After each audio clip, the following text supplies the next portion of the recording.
1000 பேர் போடுகிறாங்க, இதையும் போய் எடுத்துரும். இதுல போய் ஆட்கள் வந்து போட்டியிட முடியாது. அடுத்தது general PSTM persons study in Tamil medium. இந்த பிஎஸ்டிஎம் ஜெனரல் பிஎஸ்டிஎம்ல வேற எடுத்துக்கலாம், பேர் எடுத்துக்கலாம்.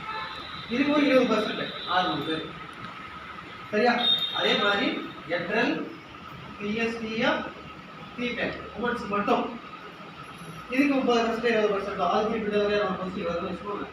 இது பொண்ணுங்க மட்டும்தான் போயிடும். அதே மாதிரி விடோ, அடுத்தது ஹேண்டிகேப் அவங்களுக்கு எடுப்பாங்க. சரியா? பர்சன்ஸ் வந்து டிசேபிள். சரியா? Disable widow. அடுத்தது வந்து எக்ஸ் சர்வீஸ்மேன். இந்த மாதிரி பிரிச்சுட்டு போவாங்க. அப்போ என்ன எடுக்கலாம்? நமக்கு இருக்கிற ஒரே வாய்ப்பு ஒன்னா ஜென்ரலில் போய் எடுத்துக்கலாம். பசங்க சொல்லிட்டு இருக்கேன், ஜென்ரல் எடுத்துக்கலாம். அப்படி இல்லை ஜென்ரல் பிஎஸ்டி எடுத்துக்கலாம். இந்த 2 வாய்ப்பை தவிர நமக்கு எந்த வாய்ப்புமே கிடையாது. அப்போ நம்மளோட ரேங்க் எந்த அளவு இருக்கணும்னு நினைச்சுக்கோங்க. பொதுவில் வந்து இந்த வாய்ப்பு இருக்கு, இதே எடுத்துக்கலாம், இதே எடுத்துக்கலாம், இதுலேயே எடுத்துக்கலாம், இதே எடுத்துக்கலாம். ஜஸ்ட் ஒரு 4 ஷோவுக்கு சொன்னால் ஒரு 4 ஆப்ஷன் இருக்கு. 4 ஆப்ஷன்ல 4மே பொண்ணுங்களுக்கு எலிஜிபிள். ஆனால் 4ல நாம 2 இடத்துல கிட்டே போக முடியாது. 1000 வேகன்சி இருந்தா கூட ஒரு பையன் போயிட்டாங்கன்னா வீட்டுக்கு தான் வரும். அந்த 1000 பொண்ணுங்களுக்காக வந்து போடுறது. அப்படின்னா நம்ம எந்த அளவுக்கு படிக்கிறோம், நீங்க படிச்சு படிக்கிறோம். நீங்க வந்து சாதாரண நினைச்சிடாது. இங்க இருக்கிற 50 பேர்லயே 40 பேர் போட்டுக்கலாம்.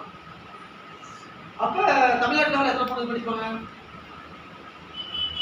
நமக்கு இவ்வளவு ஆப்ஷன் இருக்கு, நாமளும் ஜாலியாக படிக்கலாம். உங்களுக்கு இருக்கிறதே உங்களுக்கு தான் அதிக காம்படிஷன். ஏன்னா உங்களுக்கு அவ்வளவு வாய்ப்பு இருக்கு. இப்ப எல்லாமே படிக்க ஆரம்பிச்சிருக்காங்க. அந்த மாதிரி தான். அப்ப இந்த மாதிரி அதுக்கப்புறம் கம்யூனிட்டி வைஸா போனீங்கன்னா பிசி 26 பிசிக்கு 20% அந்த மாதிரி ஒவ்வொரு கம்யூனிட்டிலையும் இப்படி பிரிப்பாங்க. அப்ப அடுத்தவங்களோட இடத்துல போய் நீ ஃபீல் பண்ணவே முடியாது. உனக்கான இடத்துல ஒரு ஒதுக்கி வைக்கப்பட்டிருக்கோம். எந்த அளவுக்கு ரேங்க் எடுத்தா மட்டும் தான் போக முடியும். இப்போ எக்ஸாம்பிள் ஒரு 10,000 போஸ்ட் எடுக்கிறான் அப்படின்னா உன்னோட ஓவரால் ரேங்க், உன்னோட ஓவரால் ரேங்க் அதாவது 10 லட்சம் பேர் இருந்தாலும் 10 லட்சம் பேருக்கு ரேங்க் கொடுக்குறான் அப்படின்னா உன்னோட ஓவரால் ரேங்க் எதுக்குள்ள இருக்கணும் அப்படின்னு சொல்லி பார்த்தீங்கன்னா கிட்டத்தட்ட ஒரு 8000 இருக்கும் ஓவரால் ரேங்க். இப்போ கம்யூனிட்டி வைஸாக நீ போகும்போது ஒரு 5000 4000 வந்துடுவேன். அப்போ எவ்வளோ போஸ்டிங் எடுக்கிறாங்களோ அந்த போஸ்டிங்க்கு உள்ள உன்னோட ரேங்க் இருக்குது. சரி, மேக்ஸிமம் என்ன பண்ணுங்க, ஹையா சரி நம்ம டாப்ல 100 வரணும், டாப் 10 வரணும், டாப் 10 வரணும். அந்த மாதிரி எய்ம் பண்ணிட்டு படிக்கணும். ரொம்ப சிம்பிள் தான். புக்கை படிக்கணும், சிலபஸ் பார்க்கணும், பழைய புக்ஸ் பார்க்கணும், தொடர்ச்சி பார்க்கணும். வேற ஒன்றுமே கிடையாது. இருக்கிறதுலே வந்து தமிழ்நாட்டிலேயே வந்து சென்டர் கொடுக்காம, அதாவது ஒரு மெட்டீரியல் கொடுக்காம நடக்கிற ஒரே சென்டர் எனக்கு தெரிஞ்சு இந்த சென்டர் மட்டும் தான். புக்கையே பிரிண்ட் பண்ணிட்டு 10,000 5000 வாங்குறவங்க நிறைய பேர் இருக்கா. என்ன அதை பண்ணிட்டு இருக்கான். ஆனால் நான் புக்கு கொடுக்குறது நான் வரப்போ அட்மிஷன் போடப்போ நான் அதான் புக்கெல்லாம் தரமாட்டேன், மெட்டீரியல்லாம் தரமாட்டேன், எல்லாமே புக்கு தான். ஆனால் புக்கு தான் கொடுத்துட்டு நாமளே மெட்டீரியல் கொடுத்து காசு படிக்காத நடத்துறீ. நான் இந்த கிராமப்புறத்தில் ஒவ்வொருத்தரும் மேலே போகணும், ஒவ்வொருத்தரும் டிபார்ட்மெண்ட்டுக்கு போகணும்னா அதிகம் போக நாங்கள் 2017 ஆரம்பிச்சு இதை நடத்திக்கிட்டு இருக்கோம். ஒரு ரொம்ப அதிகமாக காசு வாங்கணும், உங்களால் எவ்வளோ முடியுமோ அவ்வளோ கொடுத்து நம்ம அதை பண்ணிட்டு இருக்கோம். மற்ற சென்டர்லாம் மாத இடம் கொடுக்காமலேயே விட மாட்டான். அந்த இடம் கொடுத்து தான் விடுவோம். அப்போ 6 மாதம் கோர்ஸ் முடிச்சு அனுப்பிச்சுக்கலாம். அடுத்த பேட்ச் புதுசாக நம்மகிட்ட எப்போனாலும் வாக்கு படிச்சுட்டே இருக்கு. எனக்கு தேவை வேறு வரைக்கும் படிச்சுட்டே இருக்கணும் அப்படிங்கிற சென்டரில் படிச்சுக்கணும். ஸோ இந்த மாதிரி டைமில் தான் நீங்கள் படிக்கணும். ஸோ அப்புறம் நீங்கள் குரூப் 4 படிக்கிறதுனால குரூப் 4 வந்து சிலபஸ் 16ஆம் தேதியோட சொல்லியிருக்காங்க. ஆனால் குரூப் 4ல கண்டிப்பாக இதே பேட்டர்ன் தான் இருக்குன்னு சொல்லியிருக்காங்க. சரியா? லாஸ்ட் கூட கடைசியாக எழுதின குரூப் 4 வந்து எப்படி ஒரு தமிழ் வந்து 100 கொஸ்டின், அதே மாதிரி ஜென்ரல் சயின்ஸ் ஜென்ரல் நாலேஜ் அப்படிங்கிற சப்ஜெக்ட் வந்து 100 கொஸ்டின் அப்படின்னு சொல்லியிருக்காங்க. இதுவும் அதே தான் ஃபாலோ ஆகும். இது பேர் அதே தான். சரியா? Tamil 100 question, general science 100 question. General சயின்ஸ்ல வந்து 25 வந்து மேக்ஸ் அப்படின்னு சொல்லியிருக்காங்க. சரி சார், நாங்கள் சார் இதெல்லாம் ஓகே ரைட்டு, எப்படி படிக்கிறது, எப்படி மார்க் வாங்குறது அப்படின்னு சொல்லி பார்க்கணும். அதுக்கு வந்து 3 விஷயம் ரொம்ப முக்கியம். 3 விஷயம் ரொம்ப முக்கியம். ஃபர்ஸ்ட் விஷயம் என்ன அப்படின்னு சொல்லி பார்த்தீங்கன்னா சிலபஸ் கையில் இருக்கு. ஃபர்ஸ்ட் விஷயம் என்ன இருக்கணும், எல்லாம் யார் கையில் சிலபஸ் இருக்கு, எத்தனை பேர் கையில் சிலபஸ் இருக்கு, எத்தனை பேர் சிலபஸ் பிரிண்ட் எடுத்துருக்கீங்க? சரி, குரூப் 2 சிலபஸ் இல்லை. அப்போ இப்படி புக்கு படினா புக்கையே படிச்சுட்டே இருக்கிறதா? சிலபஸ் வந்து நம்ம ஒவ்வொரு நாளும் நம்ம கையில் இருக்க வேண்டிய ஒரு மிக முக்கியமான ஒன்று. அது தெரியாமே நம்ம எல்லாம் படிச்சுட்டு இருக்கோம். புக் எடுக்கிறதே ஃபர்ஸ்ட் பேஜ்ல இருந்து அட்டை பண்றா அப்படின்னா அட்டை படிச்சிருக்கு. எங்க இம்பார்ட்டன்ஸ் கொடுக்கணும் எதுவும் தெரியுது கிடையாது. நான் போனாலும் படிச்சா கூட இருக்கணும், சிலபஸ் கையில் இருக்கணும். 2வது விஷயம் பழைய கொஸ்டின் பேப்பர் கையில் இருக்கணும். 3வது விஷயம் பள்ளி பாட புத்தகங்கள் அத்தனையும் கையில் இருக்கணும். இதுதான் நீ ஜெயிக்கிறதுக்கான அந்த 3 வழி. Syllabus, old question paper, 3 school. இதான் மட்டும். அப்போ என்ன பண்ணோம், ஃபர்ஸ்ட் சிலபஸ் ஒரு டைம் ரீட் பண்ணணும். ரீடு பண்ணிட்டு பழைய கொஸ்டின் பேப்பர் நிறைய புக் ஒரு கொஸ்டின் பேப்பர் டூ கொஸ்டின்லாம் ரெடி பண்ண இப்பெல்லாம் கொஸ்டின் கேட்கலாம் அந்த கொஸ்டின் எந்த மாதிரி வருது அது நம்ம எப்படி படிக்கிறது எல்லாம் மாப்பா பண்ணுமா இல்லை மெமரி பண்ணுமா அப்படிங்கிற விஷயம்லாம் நிறையா இருக்குது. அப்போ நம்ம என்ன பண்ணணும் இதை மூணையும் ரெடியாக வச்சுக்கணும். எப்போவுமே வந்து என்ன பண்ணுவோம் சிலபஸ் என்கிட்ட எப்பவுமே இப்படி இருக்கும். சிலபஸ்க்கு தனியாக ஒரு ஃபைல் வாங்கி சிலபஸுக்கு மட்டும் ஒரு ஃபைல் வச்சு அதோட பின்னாடி ஒரு பழைய கொஸ்டின் பேப்பர் சும்மா ஒரு ரெஃபரன்ஸ்க்காக இப்படி வச்சு என்ன பண்ணணும் ஒன் சைடு பேப்பரில் நம்ம பிரிண்ட் அவுட் எடுத்துட்டு இது பின்னாடி முக்கியமான இதெல்லாம் படிக்கணும். எது திருப்பி கேட்டுருக்கான். அப்போ இங்கே இருக்கிற சிலபஸில் ரிப்பீட்டடாக ஒரு டாபிக் இருந்து கொஸ்டின் வந்துட்டே இருக்கும். அது எங்கே இருக்கும் இங்கே பின்னாடி இங்கெல்லாம் கேட்டுருக்காங்க திருப்பி இதெல்லாம் கேட்டுருக்காங்க. படிக்கிற எழுதிருக்கலாம் எல்லாம் போகணும். ஏன் எழுதிருக்கேன் உனக்கு முன்னாடி நான் போகணும் உனக்கு முன்னாடி நான் ஃபாஸ்ட்டாக போகணும். அப்போ உடனே என்னை ஃபில்டர் பண்ணணும். நீ எல்லாம் படிச்சுட்டு இருப்ப எனக்கு இது தேவையை அதை மட்டும் தான் நான் படிப்பேன். இப்போ ரெண்டு வித்தியாசம் இருக்கா இல்லையா? அப்போ எல்லாரும் என்ன பண்ணுங்க ஒரு ரூபா செலவாகும். ஒரு ஃபைல் ஒரு ரூபா வரும் பிரிண்ட் அவுட் ஒரு 10 ரூபா எல்லாம் எடுத்து இதுக்குன்னு தனியாக வச்சுக்கோங்க. டாக்டர் சும்மா எடுத்து வச்சுக்கிறது அதை அழுப்பு பண்ணுறது அப்புறம் கிழிக்கிறது அதை எடுத்து பண்ணி பார்க்கறது வேஸ்ட்டு. எப்படி படிக்கிறதே தெரியாம என்ன பண்றதே தெரியாம லைஃப்ல சக்சஸ் ஆக போறது தெரியாம எதுவுமே தெரியாம சும்மா புத்தகம் வாங்கி வச்சுட்டு ஸ்கூலுக்கு எல்லாம் படிச்சுட்டு இருக்காங்க. மிகப்பெரிய தப்பு பண்றீங்க. ஸோ கொஸ்டின் பேப்பர் அனலைஸ் பண்ணணும். திருப்பி எந்த டாபிக் வந்து வருது அப்படிங்கிற விஷயத்தை நல்லா அனலைஸ் பண்ணணும். அதுக்கப்புறம் படிக்க ஸ்டார்ட் பண்ணணும். அப்போ படிக்க நீ சிலபஸ் பார்த்துட்டா ஓல்டு கொஸ்டின் பேப்பர் பார்த்துட்டா அப்போ படிக்கும் போது உனக்கு ஒரு இடத்துக்கு போய் படிச்சுன்னா ஓ இந்த இடம் பற்றி அடிக்கடி கேட்ட மாதிரி இருக்கு. லோக் பால் லோகாயிக்கா லோக் அதாலத் இந்த பழைய கொஸ்டின் நிறையா வந்துட்டே இருக்கேன். அப்போ அந்த இடத்துல என்ன பண்ணுவ அதிக முக்கியத்துவம் கொடுப்பியா இல்லையா? அந்த லோக் பால் வந்து லோக் பால் லோக் பாலா கேட்டுட்டே இருக்கான். இப்போ காந்தி கேட்டு இருக்கான். வாஞ்சிநாதன் ஒரு இடத்துல நீ கொஸ்டின் பேப்பரை பார்த்துட்டீங்கன்னா நீ புக்கில் வாஞ்சிநாதன் படிக்கும் போது அவரை பற்றி நல்லா படிப்பியா? வாஞ்சிநாதன் எப்போ போனாரு ஆசை போனாரு எதுக்காக போனாரு 5ஆம் கிளாஸ்ல வந்து வருவாரு வந்தாரா ஒட்டுரு அவர் அப்படிப்பாரு. அப்போ கொஸ்டின் எப்படி கேட்பா? வாஞ்சிநாதனுக்கு யாரு துப்பாக்கி சுட்டு பழகுனா வாஞ்சிநாதன் சொல்றது பண்ணி பயிற்சி பண்ணி இருப்பார். மாட்டிச்சு யார் பயிற்சி கொடுத்தா அது கேள்வி மாற்றி கொடுத்துருவான்.